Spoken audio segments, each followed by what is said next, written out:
Assalamualaikum warahmatullahi wabarakatuh. Salam, Om Swastiastu, Namo Buddhaya, dan salam kebajikan untuk semuanya.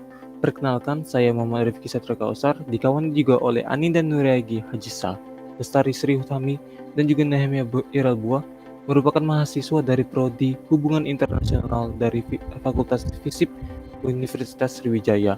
Di mana pada kesempatan kali ini kami membentuk video ini untuk menyelesaikan dan menempati kriteria ulangan akhir semester pada mata kuliah Ekonomi Politik Asia Pasifik, di mana pada video ini kami akan mengkaji topik dampak liberalisasi perdagangan APEC di Indonesia dalam sektor pertanian beras. Dalam ini sebelumnya kita harus mengetahui dulu apa itu APEC. Asia Pacific Economic Cooperation atau APEC merupakan suatu forum antar negara yang terletak di wilayah Asia Pasifik tersebut untuk mempromosikan perdagangan terbuka. APEC ini terbentuk pada tahun 1989 dan awalnya terdiri dari 12 negara sebagai anggotanya. Tetapi sekarang telah bertambah menjadi 21 negara yang dimana tergabung juga antara negara-negara maju seperti Amerika Serikat, Jepang, Cina, dan negara maju lainnya, serta juga negara berkembang seperti Indonesia, Malaysia, Filipina, dan juga negara berkembang lainnya. Dalam hal ini, liberalisasi perdagangan merupakan suatu aksi kebijakan mengurangi dan menghilangkan banyaknya hambatan dasar dalam perdagangan antara negara dalam hal tarif ataupun non-tarif. Kegiatan ini digunakan untuk membentuk perdagangan dan investasi yang lebih terbuka, dan juga untuk menghilangkan dan mengurangi hambatan tarif dan tarif tersebut dalam aksi perdagangan dan investasi, di mana dari pengurangan dan menghilangnya hambatan tersebut akan membuka pasar terhadap produk-produk yang lokal dan juga meningkatkan perdagangan dan investasi antara anggota negara APEC tersendiri, di mana akan mendorong pertumbuhan ekonomi yang tinggi di kawasan wilayah APEC dan meningkatkan kualitas standar hidup masyarakat di kawasan wilayah APEC secara keseluruhan. Untuk selanjutnya mungkin akan dilanjutkan oleh kawan saya. Baiklah, di sini saya akan menjelaskan mengenai contoh negara APEC yang telah diliberalisasikan serta sektor atau dampaknya. Yang pertama ada Filipina. Filipina adalah salah satu dari 12 anggota pendiri APEC. Mayoritas perdagangan eksternal negara Filipina berasal dari ekonomi anggota APEC. Ekspornya ke APEC mencapai 47.367 juta US dollar atau setara dengan 84,11% dari total ekspornya. 51,6% diantaranya adalah produk elektronik dan sisanya termasuk kerajinan kayu dan furnitur, barang manufaktur, mesin, dan peralatan transportasi. Impornya dari ekonomi APEC di sisi lain itu mencapai total 67.899 juta US dollar atau sekitar 84% dari total impor negara itu yang meliputi produk elektronik, alat transportasi, dan bahan bakar mineral. Selanjutnya, contoh yang kedua adalah Kanada.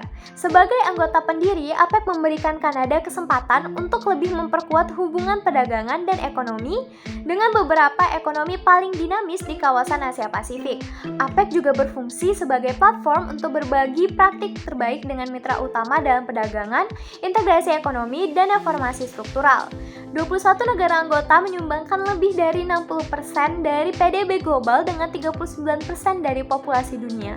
Pada tahun 2016, mitra APEC menyumbangkan lebih dari 84% dari total perdagangan barang Kanada. Investasi asing langsung dari ekonomi APEC di Kanada mencapai 468 miliar dolar pada tahun 2016 dan 4 dari 5 mitra dagang teratas Kanada adalah negara anggota APEC, yaitu AS, China, Meksiko, dan Jepang. Kemudian lebih dari 20 departemen mitra pemerintah Kanada terlibat dalam agenda luas APEC, mulai dari prosedur bea cukai dan reformasi peraturan, hingga pemberdayaan ekonomi perempuan, kesehatan mental, dan etika industri kesehatan. Dalam hal ini, APEC memainkan peran yang berharga sebagai inkubator ide dan memberikan Kanada kesempatan untuk membentuk prioritas perdagangan kawasan Asia Pasifik. Urusan Global Kanada mengkoordinasikan keterlibatan Kanada di APEC. Contoh yang ketiga adalah Jepang. Hubungan ekonomi antara Jepang dan kawasan kerjasama ekonomi Asia Pasifik menjadi sangatlah signifikan. Misalnya, ekonomi kawasan APEC menguasai hampir 3/4 perdagangan Jepang 74% ekspor dan 69% impor pada tahun 2001. Juga 41,34% dari investasi langsung dari Jepang itu masuk ke kawasan APEC, dan ada sekitar 840.000 orang Jepang yang tinggal di luar negeri, dan diantaranya sekitar 570.000 orang itu berada di kawasan APEC. Kemudian sejak APEC terlibat dalam kerjasama yang luas di bidang ekonomi, hampir semua kementerian dan lembaga di pemerintah Jepang berpartisipasi dalam kegiatan terkait dengan APEC. Dalam bidang perdagangan, terdapat perdagangan barang dan perdagangan jasa. Perdagangan barang melibatkan kementerian seperti Kementerian Luar Negeri, Kementerian Ekonomi, Perdagangan dan Industri, Kementerian Keuangan, dan Kementerian Pertanian, Kehutanan dan Perikanan. Kemudian selain kementerian-kementerian tersebut, perdagangan jasa juga melibatkan banyak kementerian seperti Kementerian Pertanahan, Prasarana dan Perhubungan atau Perhubungan Jasa Wisata, kemudian Kementerian Manajemen Umum, Dalam Negeri, Pos dan Telekomunikasi, dan Kementerian Keadilan. Nah, karena industri jasa menyumbang pangsa yang semakin besar dalam ekonomi APEC, maka penting untuk menjaga kerjasama di bidang jasa untuk terus ditingkatkan. Baiklah, mungkin itu saja dari saya. Terima kasih. Halo semua, saya Lestari Sriutami. Pada kesempatan kali ini saya akan menjelaskan mengenai implikasi implementasi liberalisasi perdagangan APEC di Indonesia. Dengan adanya globalisasi di berbagai bidang termasuk perdagangan telah mendorong Indonesia untuk melakukan liberalisasi perdagangan. Indonesia telah menerapkan liberalisasi perdagangan sejak tahun 1980 yang ditandai dengan ikut sertanya Indonesia dalam AFTA, WTO, dan juga APEC. Nah, liberalisasi perdagangan di Indonesia itu sendiri salah satunya yaitu liberalisasi industri pertanian beras.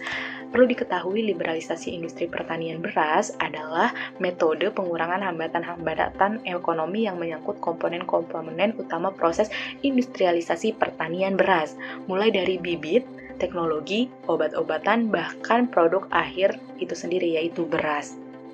Nah, di sini saya akan menampilkan data jumlah dari impor beras di Indonesia itu sendiri. Perlu diketahui terlebih dahulu nih bahwa Indonesia adalah salah satu produsen beras terbesar di dunia dan menempati posisi ketiga sebagai negara produsen beras terbesar di dunia. Namun ada yang aneh dengan predikat produsen beras terbesar di dunia, seharusnya Indonesia mampu mengekspor beras yang ada. Namun realitanya kita masih rutin melakukan impor beras dari luar negeri, bahkan negara-negara anggota APEC. Impor beras sudah menjadi kegiatan rutin dan menurut data BPS sejak tahun 2000 hingga sekarang Indonesia belum pernah absen untuk melakukan impor beras. Nah, bisa dilihat di layar, di sini ada datanya di mana puncak tertinggi impor beras Indonesia yaitu pada tahun 2011 yang mencapai 2,75 juta ton dan juga disusul pada tahun 2018 mencapai 2,25 juta ton. Tentunya impor beras ini tak sering mengundang pro dan kontra dari berbagai ahli dan juga masyarakat.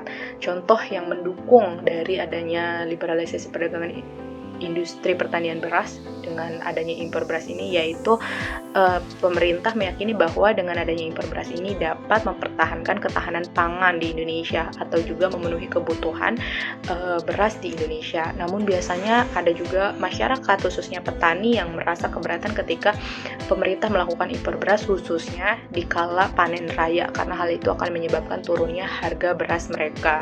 Tentunya di sini harus pemerintah memperhatikan waktu yang tepat untuk melakukan impor beras dan juga memastikan data yang didapat itu sesuai sehingga kebijakan impor beras ini tidak melukai pihak-pihak yang ada di dalam negeri. Mungkin hanya itu, terima kasih. Baik, terima kasih. Di sini saya akan mencoba untuk melanjutkan terkait kasus liberalisasi perdagangan dalam APEC itu sendiri, di mana pengertian liberalisasi dari perdagangan APEC juga telah disimpulkan dari pembicaraan pertama, di mana sederhananya liberalisasi perdagangan adalah kebijakan mengurangi dan menghilangkan banyaknya hambatan dalam perdagangan antara negara dalam hal tarif ataupun non-tarif. Liberalisasi perdagangan dalam APEC digunakan untuk membentuk perdagangan dan investasi yang lebih terbuka serta untuk menghilangkan dan mengurangi hambatan tarif, baik itu juga tarif maupun non-tarif dalam perdagangan dan investasi tersebut. Di mana pemaparan kami juga telah menjelaskan tentang bagaimana kemudian bentuk-bentuk liberalisasi perdagangan atau bahkan juga seperti pembicara dari Aminda juga tadi telah memaparkan terkait bagaimana kemudian ada di Filipina terjadi kemudian namanya liberalisasi di beberapa sektor dan juga bagaimana kemudian dampak ataupun impact yang dirasakan dari liberalisasi perdagangan yang tadi kita bahas. Dimana contohnya seperti Filipina dan Kanada dan juga Jepang yang mengalami namanya suatu pertumbuhan baik itu dalam bentuk ekonomi dan juga ada bentuk kenaikan economic development dari suatu bangsa, yaitu Filipina, Kanada dan juga Jepang tadi yang ketika mereka melakukan liberalisasi perdagangan terhadap beberapa sektor, mereka mendapatkan sesuatu yang namanya keuntungan untuk mereka terapkan ke negara mereka. Dan juga implementasi liberalisasi perdagangan di Indonesia, ataupun secara spesifik di kasus ini kita mencoba untuk membahas di Indonesia sendiri, di mana liberalisasi contohnya industri pertanian, di mana kita tahu Indonesia merupakan salah satu negara yang sejak awal terlibat dan mendukung liberalisasi perdagangan. Bahkan sejak awal Orde Baru, Indonesia sudah berorientasi kebijakan ekonomi yang bersifat liberal dan berpasar, yang artinya ketimpangan yang akan mendatangkan konflik sosial serta semakin menjadikan masyarakat Indonesia itu semakin sejahtera. Maksudnya dengan demikianlah kedua konsep tersebut menjadi suatu hilirisasi pertanian dan kesejahteraan petani tadi. Nah, kemudian kita juga bisa melihat bagaimana kemudian dampak-dampak dari liberalisasi perdagangan Indonesia dalam bidang pertanian. Maksudnya bagaimana terjadi data jumlah impor beras Indonesia yang di dalamnya berasal dari beberapa negara gitu. Artinya kemudian terjadi sebuah keuntungan. Namun akan selalu terdapat pro dan kontra gitu. Di mana pihak pro mengatakan bahwasannya Menteri Perdagangan saat tahun 2018 itu menyatakan bahwa ada alasan mengapa Indonesia kemudian mengimpor beras. Maksudnya bagaimana? Karena ia mengatakan bahwa kondisi yang sebenarnya dari stok beras di dalam negeri ini belum sebenarnya bisa memenuhi konsumsi. Kita ketahui bagaimana kemudian Indonesia memang pada dasarnya sebuah lumbung padi, tapi di sisi lain apakah kemudian 250-260 juta dari rakyat Indonesia itu dapat mencukupi ataupun dapat diberikan konsumsi secara besar gitu. Itu menjadi sebuah pertanyaan, atau sebuah pernyataan.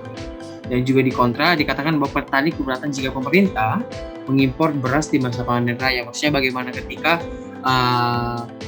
mereka ingin menjual petaninya gitu, menjual maksud saya hasil dari petani yang telah dibuat itu, apakah kemudian harapan dari petani dengan apa yang kemudian price yang ada di pasar ataupun market itu sama, itu terjadi ada hal ekonomi gitu. Maksudnya ketika barang itu akan semakin banyak, itu semakin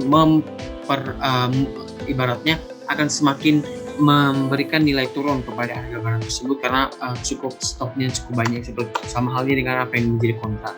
Mungkin hanya itu yang dapat saya sampaikan. Terima kasih kepada Bapak Yusuf Abro yang sebagai dosen pemampu pada mata kuliah ekonomi politik global. Juga berterima kasih kepada teman-teman dan juga serta mahasiswa lainnya telah berpartisipasi dalam ujian akhir semester. Terima kasih. Assalamualaikum warahmatullahi wabarakatuh. Shalom, salam sejahtera bagi kita semua. Om Swastiastu, Namo Buddhaya, Salam Kebajikan. Terima kasih.